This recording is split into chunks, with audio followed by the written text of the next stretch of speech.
God dwells in our midst in the blessed sacrament of the altar. Saint Maximilian Kolbe. Grand Rising, if you are a first time viewer, welcome. My name is Joseph Long, and I thank you for tuning in. To my returning viewers, hello, friends, and thank you for your consistent support. Disclaimer: today's guided meditation will be of Christian faith. We will talk about the Last Supper and Jesus. So I understand if you want to stop here.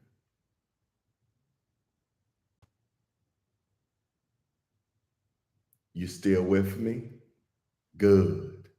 Today is Maundy Thursday, which commemorates Jesus' last meal with his disciples. Jesus offered up a cup of wine, broke bread, and shared it, and instructed his followers to do this in remembrance of me.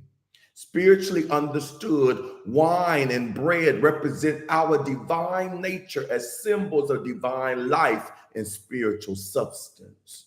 Honoring the sacred event of the Last Supper, we commit to keeping the commandments of Jesus close to our hearts. So I invite you to join me in the following guided meditation in hopes that you will be able to relax and picture the Last Supper. But before we start today's practice, if you haven't already done so, please comment, like, and share. And don't forget to subscribe to my YouTube channel, Inspirational Moments with Joseph Long, and to hit that notification bell so that you may be notified every time I post something new. That will mean a lot to me, and it will greatly help with my algorithms. Thank you. So let us begin. Relax your shoulders, let them sag. Relax your arms. Open your hands and lay them in a comfortable position. Tighten your hands into a fist and then release them. Relax your legs and make them comfortable. Relax your neck and find a comfortable position for your head.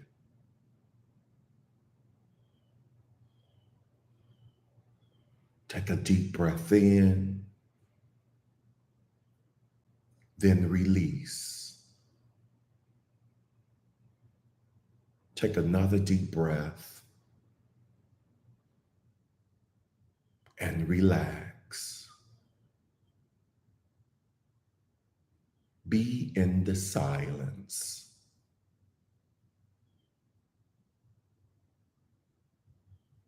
Be nowhere but here now.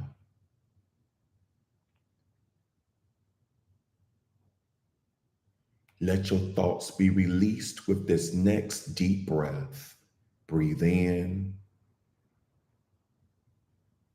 and release.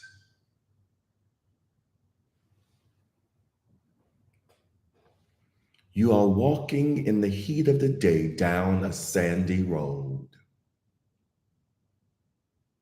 You are wearing sandals and can feel the sand under your arch and between your toes, but it is smooth and not bothersome.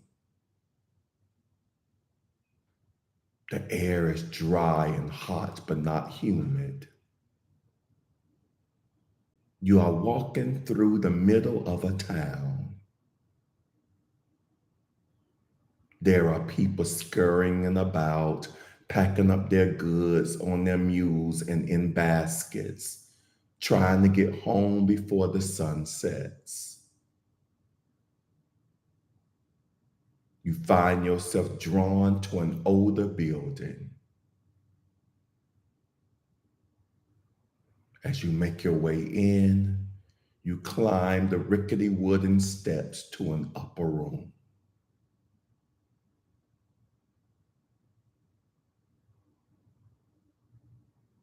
It is a large room, nothing special, very plain, but it is occupied. There are several people in the room, and you feel strangely drawn to one of the people seated at the table. They are all sitting on the floor around a large table. Normally, you would turn around and exit because you were obviously not invited to the small gathering. But something in you makes you continue walking more quietly now.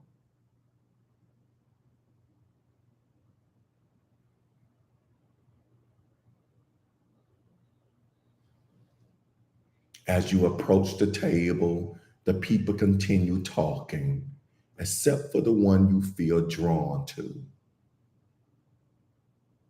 You stop, knowing now that he has sensed your presence. You consider turning around and running back down the stairs, but instead pause for a second. Then you turn towards the steps. But before you can take a single step in that direction, you hear him call your name.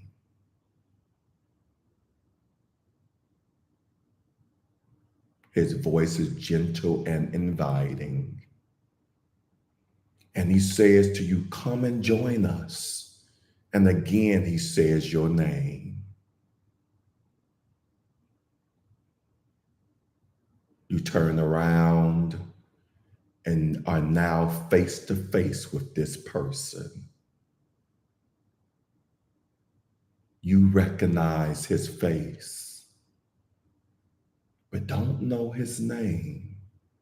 His face is like that of a person you have known and loved all your life.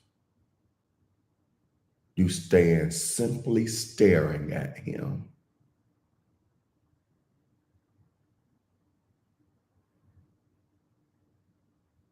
As he makes his way towards you, all the people who have been talking turn to watch him go to you.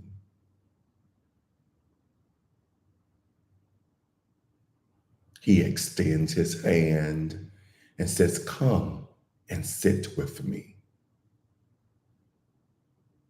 As you place your hand in his, you feel a rush of energy surge through you, and then a calm you have never experienced before.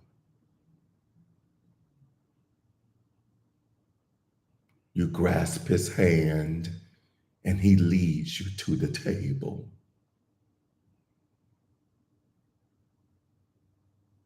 The people shift their positions, and you are seated directly across the table from him.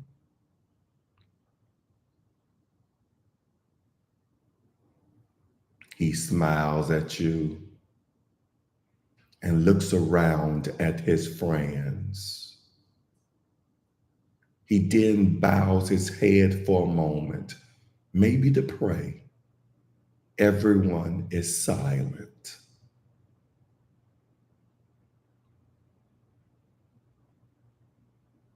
And then he says, "I have eagerly desired to eat this Passover with you before I suffer. For I tell you, I shall not eat it again until there is fulfillment in the kingdom of God." Then he took a cup, gave thanks, and said, "Take this and share it among yourselves. For I tell you that from this time on, I shall not drink of the fruit of the vine until the kingdom of God comes." Then he took the bread, said the blessing, broke it, gave it to you, saying, "This is my body, which will be given to you. Do this in memory of me."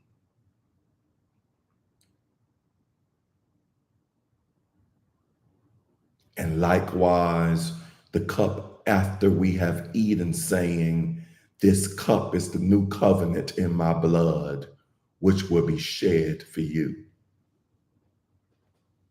Taking a piece of the bread, you eat it.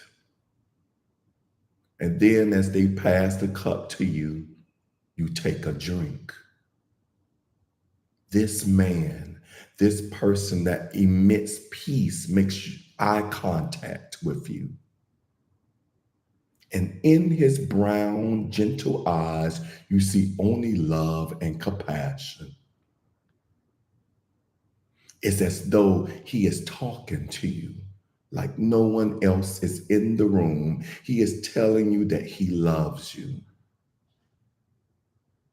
He gets up from the table, walks over to you, and you rise to meet him. He embraces you and whispers in your ear, "I have loved you since before you were born. I will love you for all eternity. I must go now to give you eternity. Eat of my flesh and drink of my blood, and you shall have everlasting life with me." Never forget this moment. Remember it every time you eat and drink of the Eucharist. He holds you so close that you can feel his heart beating. You long to stay in this moment, to freeze it forever, to never let it go.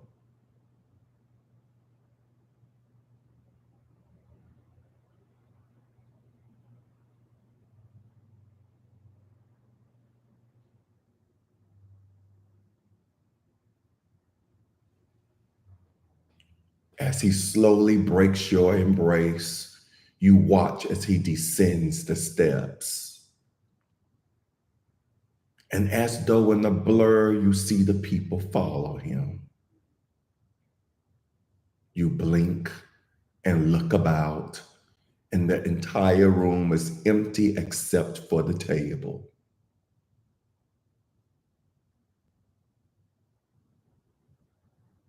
You want to follow him.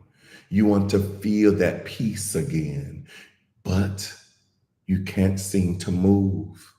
You feel somewhat paralyzed by this encounter. You close your eyes again, wondering if it really happened. You hear people's voices beneath the floorboards, and it startles you. You gather yourself and walk to the steps, slowly looking back at the table. As you make your way through the old building, you find the door from which you entered. You open the door, and your eyes scan the small area, and you notice the crowd just down the way. Up the road a bit, you see that the man is walking ahead of the rest of them. You want to follow, but something within you says not to. So you watch as he fades into the distance, and you turn the other way and begin to walk down the dark and dusty road, all the while recalling his words and the peace that still lingers in your soul. You know that this was a moment you would cherish forever.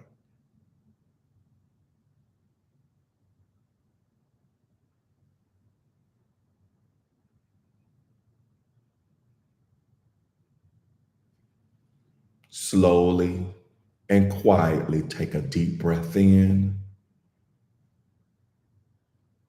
and release it. Take another deep breath and begin to listen to your breathing.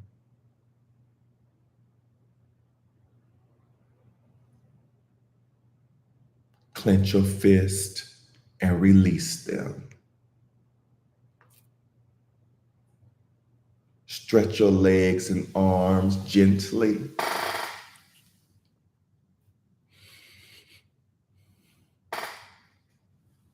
Slowly come back to this place.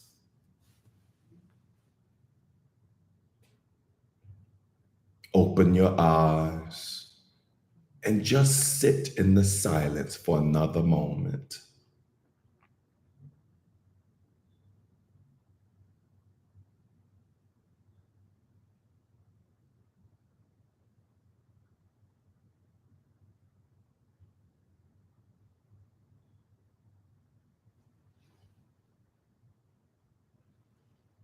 Namaste. Today, we recommit to using divine life creatively and with intention. We will continue to grow and live from our spiritual identity as we act upon this commandment to love others as we love ourselves. But first, we must love ourselves. So on a daily basis, we practice unconditional love. And so it is. All right, let's see who's on here live with me. I have Miss Bernie, Grand Rising Bernie. I have Miss AP. Hello, AP. Miss Tiger Rules 9. Hello, my sister, Grand Rising. Miss Martha is in the house. Grand Rising Fran. And Miss Shannon, I'm so glad you was able to make it live with us this morning. Grand Rising to you. All right. So whether you are Christian or not, I think we can take from this story about divine life that all life is precious, including yours. A lot of times we neglect to love and cherish ourselves. We get caught up on what we did in the past or what others think about us. Know that within you is divinity. Take that with you today. And I want to encourage you that as you go through this Maundy Thursday, that you do one kind act to yourself, for yourself. And this concludes today's practice. I want to thank you all for tuning in with me. And we will meet again tomorrow morning at 7 a.m. Eastern Standard Time on my YouTube and Instagram channels. Be mindful that tomorrow is Friday, so please come wearing your dancing shoes. Also, be mindful that tomorrow is Good Friday. Every Friday, every day is good. Every week is holy. But tomorrow is designated as Good Friday, is a big holy day in the Christian faith. So with that, I have not written tomorrow's script as of yet, but most likely it will reflect on Good Friday, which is the crucifixion of Jesus. So just letting you know ahead of time, that may be too deep for you, too grim for you. I try not to go into the grim. I try to go into the lesson behind the story with the message behind the story. So, with that, let's go forth on this beautiful day. Peace and blessings.